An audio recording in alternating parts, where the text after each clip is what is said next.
نحمده ونصلي على رسوله الكريم اما بعد بسم اللہ الرحمن الرحیم السلام علیکم ورحمۃ اللہ وبرکاتہ۔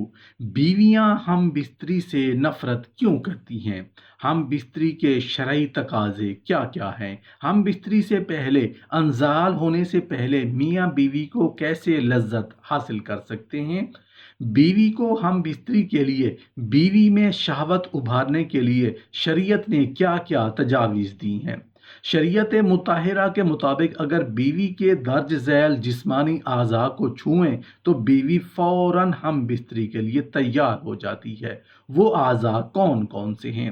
رسول اللہ صلی اللہ علیہ وآلہ وسلم نے بیوی میں شہوت ابھارنے کا کیا طریقہ بتایا ہے؟ شوہر اپنا اعلیٰ تناسل بیوی کی شرم گاہ میں داخل کرے اور پھر فوراً واپس کھینچ لے، ایسا کرنے سے کیوں منع کیا گیا ہے؟ ہم بستری سے پہلے خوشبو لگانا، خوشبو کا استعمال کرنے سے بیوی اور شوہر کو کیا کیا فائدے حاصل ہوتے ہیں کی مکمل تفصیل جاننے کے لیے ویڈیو کو آخر تک ضرور دیکھیے گا۔ ایک میڈیکل ریسرچ کے مطابق جب مرد عورت سے ہم بستری کی نیت سے جب اسے گلے لگاتا ہے، پیار کرتا ہے، چھیڑ چھاڑ کرتا ہے، جسم سے جسم ملتے ہیں تو کچھ خاص قسم کے ہارمونز جو کہ جنسی قوت کی زیادتی اور لذت کے اضافے کا باعث بنتے ہیں، اتنی تیزی سے تیار ہوتے ہیں کہ شاید کوئی کمپیوٹر بھی اتنی تیزی سے کوئی چیز نہ بنا سکے۔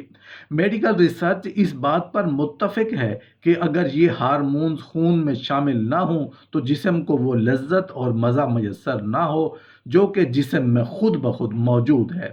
ہم بستری کا سب سے بڑا ادب ہم بستری سے قبل ملاعبت یعنی چھیڑ چھاڑ اور جنسی کھیل ہے۔ مرد کے لیے مستحب ہے کہ بیوی سے خاص تعلق سے پہلے اس کے ساتھ جنسی کھیل کرے تاکہ اس کی شہوت ابھر جائے اور اسے بھی ہم بستری کی وہ لذت حاصل ہو جو مرد کو حاصل ہوتی ہے۔ محترم ناظرین، اسلام انسان کی پوری زندگی کو طہارت اور پاکیزگی کے راستے پر لگاتا ہے۔ انسان کا اپنی بیوی سے جنسی تعلق بھی اگر وہ اس کے مطلوبہ آداب اور اسلام میں اس کے پیش نظر مقاصد کی تکمیل کی غرض سے ہو، ایک پاک عمل ہے جس پر جیسا کہ حدیث میں صراحت ہے بندہ مومن اجر و ثواب کا مستحق قرار پاتا ہے۔ اس کا تقاضا ہے کہ جنس کے ہیجان میں آدمی اپنی بیوی پر اچانک نہ ٹوٹ پڑے بلکہ جنسی کھیل کے ذریعے اسے پیشگی تیار کرنا ضروری ہے۔ مغرب میں اللہ اور اس کے رسول کے احکامات سے منہ موڑ کر انسان نے جنس کے معاملے میں اپنے آپ کو جانوروں سے بھی نیچے گرا لیا ہے۔ اس کا نتیجہ یہ ہے کہ امریکہ میں نوجوان مرد و زن باہم ملتے ہیں تو وہ ابتدائی کلمات محبت بھی ادا نہیں کرتے جو جانور میں جسمانی ملاقات سے قبل کوٹ شپ کے طور پر کرتے ہیں، بلکہ جب وہ ایک دوسرے کی جانب بڑھتے ہیں ان کی آنکھوں میں چمک اور کھلم کھلا دعوت ہوتی ہے اور ان کی تمام حرکات زبان حال سے پکارتی ہیں، آؤ بس جلدی سے آخری عمل تک پہنچ جائیں۔ محترم ناظرین، اسلام جنس کو جو طہارت اور پاکی عطا کرتا ہے اس کے پیش نظر اس کے طور طریقے اس سے بالکل مختلف ہیں۔ اس کے نزدیک بیوی سے خاص تعلق سے پہلے جنسی کھیل، بیوی کو بوسہ، اس کی زبان چوسنے، اس کے بغل گیر ہونے، پستان سے متنوع لطف اندوزی، نیز اس کے عضو مخصوصہ کو چھونے اور سہلانے وغیرہ کے متعلق طریقوں سے اسے ہموار کرنا ضروری ہے۔ حضرت جابر بن عبداللہ رضی اللہ تعالی عنہ سے روایت ہے کہ رسول اللہ صلی اللہ علیہ وآلہ وسلم نے چھیڑ چھاڑ اور جنسی کھیل سے پہلے بیوی سے خاص تعلق قائم کرنے سے منع فرمایا ہے۔ دوسری روایت میں بھی آپ صلی اللہ علیہ وآلہ وسلم نے ہم بستری کے ان آداب کی تعلیم دی ہے۔ ایک موقع پر فرماتے ہیں، تم میں سے کوئی شخص اپنی عورت پر اس طرح نہ ٹوٹ پڑے جس طرح کہ جانور ٹوٹ پڑتا ہے، بلکہ تمہارے درمیان ایک پیغام رساں ہونا چاہیے۔ دریافت کیا گیا، اے اللہ کے رسول صلی اللہ علیہ وآلہ وسلم، یہ پیغام رساں کیا ہے؟ ارشاد ہوا، بوسہ اور الفت اور محبت کی باتیں۔ اسی روایت کا ایک حصہ میں کم ہمتی اور کم حوصلگی کی بات دوسری باتوں کے ساتھ ارشاد ہوا۔ تیسرا یہ کہ آدمی اپنی بیوی یا لونڈی سے ہم بستری کرنا چاہے تو اس پر ٹوٹ نہ پڑے بلکہ اس سے پہلے اس سے کچھ بات چیت کرے اور اس سے انسیت پیدا کرے اور پھر اس سے ہم بستر ہو جائے۔ اس طرح ہم بستر ہو کہ ایسا نہ ہو کہ مرد تو اپنی ضرورت پوری کر لے لیکن وہ عورت اس سے اپنی ضرورت پوری نہ کر سکے۔ حضرت انس رضی اللہ تعالیٰ عنہ نے سے مروی ہے کہ رسول اللہ صلی اللہ علیہ وسلم نے فرمایا، جب آدمی اپنی بیوی سے ہم بستری کرے تو اس کے پاس سکون اور اطمینان سے پہنچے، پھر جب اپنی ضرورت پوری کر لے تو اس سے علیحدہ ہونے میں جلدی نہ کرے یہاں تک کہ عورت اس سے اپنی ضرورت پوری کر سکے۔ محترم ناظرین، معلوم ہوا کہ ہم بستری سے قبل عورت سے ملاعبت اور موانست کی ضرورت اس لیے بھی ہے کہ اس صورت میں اس کے لیے مرد کے ساتھ ڈسچارج ہونا ممکن ہو سکتا ہے، جس کے بغیر اس کی جنسی تسکین مکمل نہیں ہو سکتی۔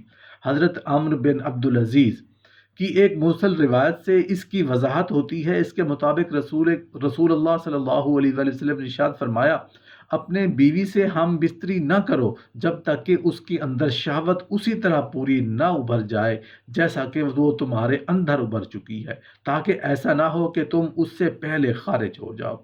اس پر صاحب واقعہ نے کس قدر تعجب سے دریافت کیا کہ آیا یہ بھی میرے لیے ضروری ہے؟ تو جواب میں ارشاد ہوا، ہاں، تم اسے بوسہ دو، اس سے آنکھیں چار کرو، عشق و محبت کی باتیں کرو، پھر جب تم دیکھو کہ تمہارے اندر جو بات کر گئی ہے وہ اس کے اندر بھی آ گئی ہے تو اس سے مباشرت۔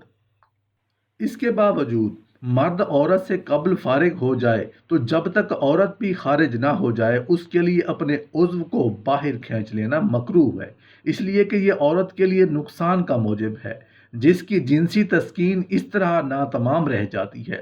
محترم ناظرین، ملاعبت کے بغیر اچانک ہم بستری کی صورت میں عورت کے عضو خاص میں مطلوبہ رطوبت اور چکناہٹ کے پیدا نہ ہونے کے سبب اس کو تکلیف بھی ہو سکتی ہے، اور جنسی تسکین تو اپنی جگہ، یہ ناگوار ہم بستری اس کے لیے باعث اذیت ہو سکتی ہے۔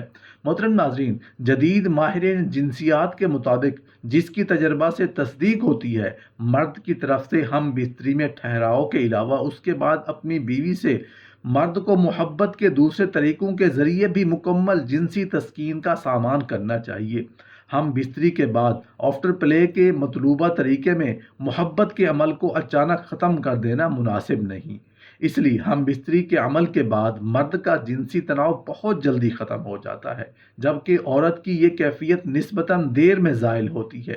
اس لیے ہم بستری کے فوراً بعد مرد کو مکمل طور پر لا تعلق نہیں ہونا چاہیے۔ ایسا کرنے سے اس کی شریک حیات کا جنسی تناؤ پوری طرح تسکین حاصل کرنے سے قاصر رہ جاتا ہے، جس کی وجہ سے اس کے تحت و شعور میں جنسی عمل سے ایک طرح کی نفرت پیدا ہو سکتی ہے، جو بعد میں ازدواجی زندگی کی عدم ہم آہنگی کی صورت بھی اختیار کر سکتی ہے۔